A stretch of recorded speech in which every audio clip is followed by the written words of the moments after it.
Man who was the first to open a store for hard drugs that had been tested for contamination has died. CBC asks, is it still reasonable to spend just 30% of your income on a mortgage? Port workers in British Columbia are on strike, and the U.S. will sell 25 F-35 fighter jets to Israel. Good morning. It's Monday, July 3rd. I'm Nora, and here are your headlines.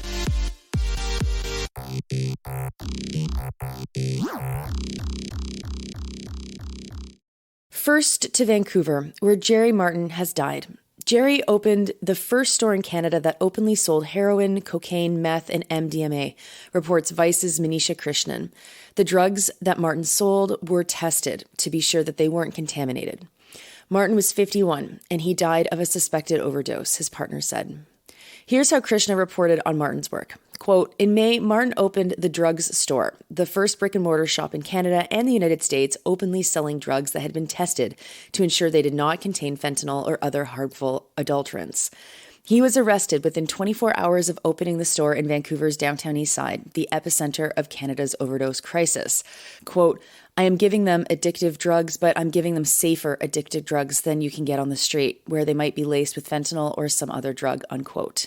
Even though BC has decriminalized small amounts of drugs as part of a 3-year pilot program, it's still illegal to sell drugs. Krishnan reported that Martin's drugs and mobile shop had been seized in the aftermath of his arrest. Martin had hoped to try to challenge Canada's drug laws as being unconstitutional, as they deny someone life, liberty, and security of the person, as prescribed by Canada's Constitution. Krishnan's article ends with this quote from Martin's partner, Krista Thomas. Quote, when we see people out there like that, it would be great if we didn't just rally behind them in the comments and on social media, but really reached out and connected with people and said, here's what I can do to help. And then maybe we would achieve more things that so many everyday people want so badly to be able to do, and just maybe don't have the means to do. Next, to a bit of propaganda from CBC, intended to get Canadians to accept that a life lived in the chains of debt is good, actually. Did you know that 30% of your total income, the oft-touted amount of money that you should spend on a home, is actually unrealistic? CBC's Maryse Ziedler dives deep into this 30% figure and explains that it's quote-unquote sort of realistic, though the headline from the CBC is more firm. Quote, as housing costs soar, some financial analysts advise to scrap the 30% rule. But wait, let's first back up. The article somehow neglects to mention that household debt to household income is at record highs, and that adults who are between 30 and 40 years old or so have a ratio that is more than double their income. This means that for many people, especially people who are at the age where they are paying down a mortgage, they are paying twice the amount of money that they take in each month in income. Okay, so with that bit of information, let's continue. Ziedler gives the first quote in the article to the CEO of something called Credit Canada. She doesn't tell us who they are. They are a nonprofit debt consolidation company that counsels people on becoming debt-free, avoiding bankruptcy, and quote-unquote financial wellness, according to their website. Their CEO, Bruce Sellery, said that the benchmark of 30% doesn't apply anymore. Wait, is that good advice? He explains that housing costs in Canada are so high that people have to, quote, look at their own specific situation, unquote. The 30% rule says that of your total income, 30% of it should be spent on housing. It was developed in 1986 by the Canadian Mortgage and Housing Corporation, or CMHC. They're the group that backstops Canadian mortgages. It doesn't just apply to mortgages. It's considered a good benchmark for rental costs as well. So if you're trying to figure out how much rent you can pay or how much of a mortgage you can take on, it shouldn't surpass 30%. So why has that changed from today? What has changed since 1986? Well, the CMHC says the benchmark is still useful and is applied to the US and Australia. But CMHC has developed something newer called the housing hardship concept. They developed this in 2020 to figure out what to do with the reality that many households fall well above the 30% threshold. Ziedler doesn't explain any of this in her article, so I had to go and actually read the document from the CMHC, which is linked to the article. And here's what the paper tries to do. If more and more people are no longer hitting that 30% of their income on housing because housing is too expensive, CMHC is trying to redefine what is considered hardship. Rather than using a blanket percentage, they have created a calculation that uses the federal government's base poverty line and comes up with a calculation that is different from 30% and is different in various parts of Canada. Think of it as the difference between announcing a minimum wage, or what people think a minimum wage should be, and a living wage. That will change from location to location depending on where you are in Canada. The rest of the experts in this article say the same thing that Celery says. Draw up your own budget to see if you can meet that 30% threshold or not. And if you can't, well, at least make sure that you can still afford food. Here's the problem with how this article is framed. And by the way, last night, it was the most popular article at CBC British Columbia. Rather than naming the problem, that people are way over leveraged on their mortgages, Zeidler talks with credit people about whether or not it's okay that they're over leveraged on their mortgages. And the answer from these experts is mostly yes, that's fine. It gives people permission to consider over leveraging themselves with a mortgage, which is fine because the banks will make more money by letting someone stretch their mortgages out longer and longer, thereby paying more interest.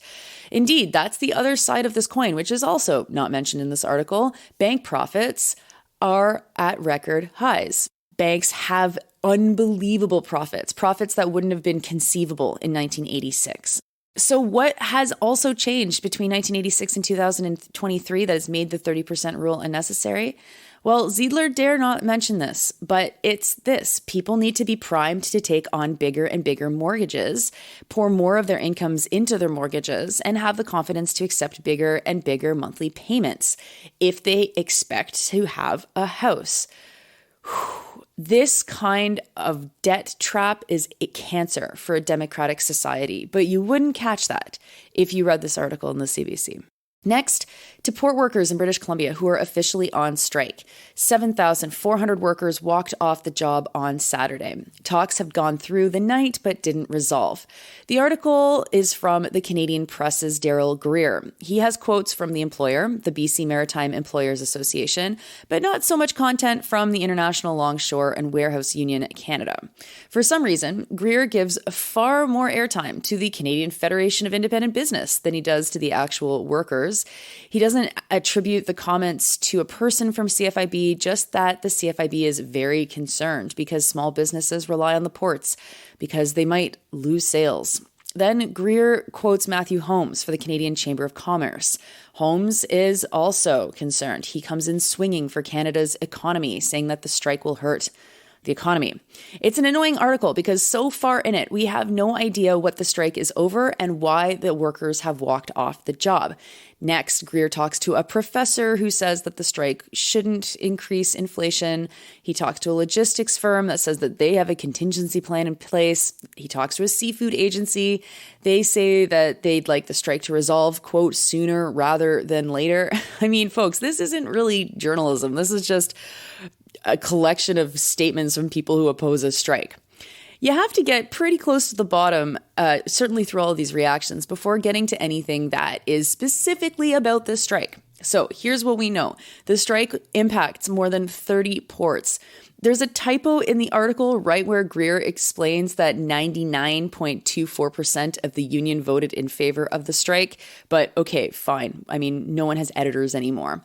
A 99.24% strike vote is very strong and suggests that the workers are extremely fed up. Here's what's at issue. The Employers Association wants quote-unquote major concessions, despite making record profits during the pandemic. Greer does not post what those profits were, and he doesn't explain what the major concessions are. The union also said that they're frustrated that contract workers and port automation is cutting jobs.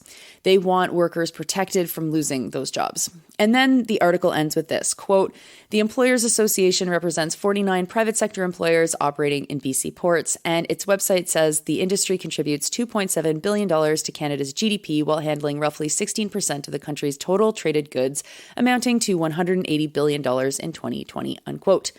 Greer doesn't mention who makes this money, who makes the money possible, whose work makes this money possible. The quote's attributed to the employer group as if they're alchemists spinning profits from thin air. I don't know if the union here has just had trouble with getting their communications out or if Greer is a hardcore anti-union guy, but this is completely unbalanced journalism, and it's clear that Greer has not gotten a representative of the union on the phone, which is kind of his job. And finally, to Israel. Despite the hard-talking words from U.S. politicians about Israel's continued encroachment into occupied territories, Israel is set to purchase new F-35s from the United States. The deal is worth $3 billion, and Al Jazeera reports that it will be paid through U.S. military aid. The purchase is for 25 jets, and that will increase the number of F-35s that Israel has to 75. Israel's the only country in the Middle East with F-35s. The UAE has tried to buy them from the US, but Al Jazeera reports that they've been unsuccessful due to, quote, their ties with China. Yesterday, Israeli fighter jets attacked a Syrian air defense battery. An anti-aircraft missile was launched by Syria in retaliation. Those are your headlines for Monday, July 3rd. I'm Nora. You're listening to this podcast at sandyandnora.com or through the Real News Network or syndicated on some campus radio stations.